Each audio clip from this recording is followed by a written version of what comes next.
اس video میں آپ جانیں گے کہ عید کی نماز کو آسانی کے ساتھ کیسے پڑھا جا سکتا ہے۔ آپ جانیں گے کہ عید کی نماز میں ایکسٹرا تکبیریں کس وقت کہا جائے۔ السلام علیکم ناظرین، اللہ تبارک و تعالی رمضان کی راتوں میں جتنے گنہگاروں کو جہنم سے آزاد فرماتا ہے اس کا ٹوٹل اللہ عید کی رات میں آزاد فرماتا ہے۔ آج ہم آپ کو عید کی نماز پڑھنے کا پریکٹیکل طریقہ بتانے والے ہیں۔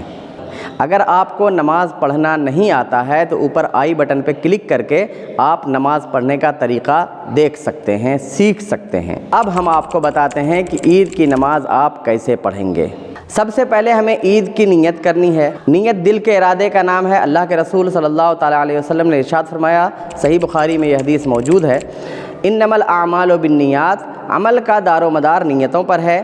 آپ نے نیت کر لی تو آپ کی نماز شروع ہو گئی۔ لیکن اگر آپ زبان سے نیت کرنا چاہیں تو اس کے لیے عربی میں نیت، نویت ان اصلی للہ تعالی رکعتي صلاۃ عید الفطر، بقرعید کی نیت کر رہے ہو تو بولیں گے رکعتي صلاۃ عید الاضحیٰ مع 6 تکبیرات واجبا للہ تعالی اقتدیت بہذا الامام متوجہا الی جہۃ الکعبۃ الشریفۃ اللہ اکبر۔ اردو میں اس طرح بولیں گے، نیت کی میں نے 2 رکعت نماز عید الفطر کی یا نماز عید الاضحیٰ کی 6 زائد تکبیروں کے ساتھ، واجب اللہ تعالیٰ کے واسطے پیچھے اس امام کے منہ میرا کعبہ شریف کی طرف۔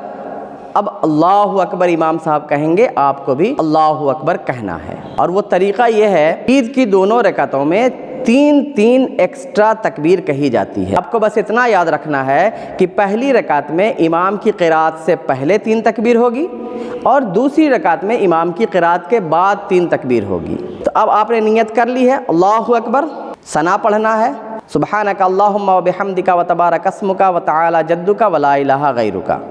یہ پڑھنے کے بعد امام صاحب کہیں گے اللہ اکبر، آپ کو بھی ہاتھوں کو کھولنا ہے، اٹھانا ہے، اللہ اکبر، ہاتھوں کو چھوڑ دینا ہے۔ پھر ہوگا اللہ اکبر، پھر چھوڑ دینا ہے۔ پھر تیسری مرتبہ امام صاحب کہیں گے اللہ اکبر، آپ کو بھی کہہ کر کے ہاتھوں کو باندھ لینا ہے اپنے ناف کے نیچے۔ اب امام صاحب قرات کریں گے۔ امام صاحب سورہ فاتحہ پڑھیں گے اور کوئی سورہ ملائیں گے۔ اللہ اکبر کہتے ہوئے رکوع میں جائیں گے، آپ بھی اللہ اکبر کہتے ہوئے رکوع میں جائیں گے۔ اللہ اکبر، رکوع میں 3 مرتبہ کم سے کم پڑھنا ہے سبحان ربی العظیم۔ پھر سمیع اللہ لمن حمیدہ کہتے ہوئے امام صاحب کھڑے ہوں گے، آپ کو کہنا ہے ربنا لک الحمد۔ پھر اللہ اکبر کہتے ہوئے امام صاحب سجدے میں جائیں گے، سبحان ربی الاعلیٰ 3 مرتبہ کم سے کم کہنا ہے۔ سجدے میں جانے کا طریقہ میں آپ کو بتا دوں جو آپ کو ہر نماز میں کام آئے گا، وہ یہ ہے کہ سب سے پہلے آپ کے دونوں گھٹنے جانے چاہیے اس طرح، پھر اس کے بعد دونوں ہاتھ کی ہتھیلیاں جو ہیں وہ آپ رکھیں گے جہاں پر آپ کو چہرہ رکھنا ہے، پھر اس کے بعد وہیں پر آپ کو ناک رکھنی ہے پہلے، پھر اس کے بعد پیشانی رکھنی ہے۔ اور جب سجدے سے اٹھنے لگیں گے تو اس کا الٹا کرنا ہے، پہلے پیشانی، پھر ناک، پھر ہتھیلیاں اٹھانا ہے، پھر گھٹنوں کو اٹھانا ہے۔ اس طرح امام صاحب اللہ اکبر کہتے ہوئے دوسری رکعت کے لیے کھڑے ہو جائیں گے، آپ بھی کھڑے ہو جائیں گے، ہاتھوں کو باندھ لیں گے۔ امام صاحب اب پھر قرات کریں گے، پہلے سورہ فاتحہ، اس کے بعد کوئی سورہ ملائیں گے، پھر اس کے بعد رکوع میں جانے سے پہلے 3 بار تکبیر کہی جائے گی، اللہ اکبر، ہاتھوں کو چھوڑ دینا ہے، دوسری مرتبہ بھی اسی طرح چھوڑ دینا ہے، تیسری مرتبہ میں بھی چھوڑ دینا ہے، اور چوتھی مرتبہ پھر وہ تکبیر کہیں گے اور رکوع میں جائیں گے، آپ کو بھی رکوع میں چلے جانا ہے۔ اسی طرح رکوع ہوگا، سجدہ ہوگا،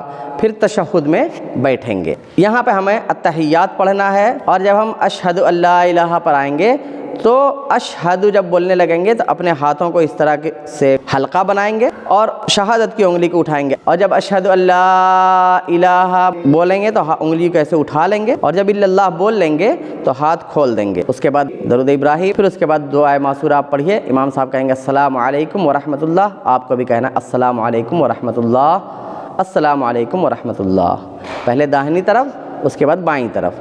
اور سلام پھیرنے کے وقت آپ کو خیال رکھنا ہے، دھیان رکھنا ہے اپنے کندھے پر، لوگوں کو نہیں دیکھنا ہے۔ پھر اس کے بعد امام صاحب خطبے کے لیے کھڑے ہوں گے۔ خطبہ سننا سنت ہے، آپ کو خطبہ عید کا سننا چاہیے، ضروری ہے، سنیں۔ دعا ہوگی، دعا میں شریک ہوں کیونکہ وہ ملنے کا دن ہے اور آپ کو اللہ تبارک و تعالیٰ کے انعام و اکرام کا دن ہے، اس دن آپ دعا میں شریک ہوں، اللہ تبارک و تعالیٰ آپ کی تمام مرادیں پوری فرمائے اور میری بھی تمام مرادیں پوری فرمائے جو جائز ہیں، آمین۔ دعا ہونے کے بعد لوگ آپس میں گلے ملتے ہیں جس کو معانقہ کہا جاتا ہے۔ آپ بھی لوگوں سے گلے ملیں۔ اس دن تمام گلے شکوے جس سے بھی ہوں، کسی سے کوئی نفرت، کوئی عداوت، کوئی دشمنی ہے، سب کو بھلا دیں اللہ کے لیے، اور تمام لوگ گلے ملیں اور اپنی تمام پرانی رنجشوں کو بھول جائیں۔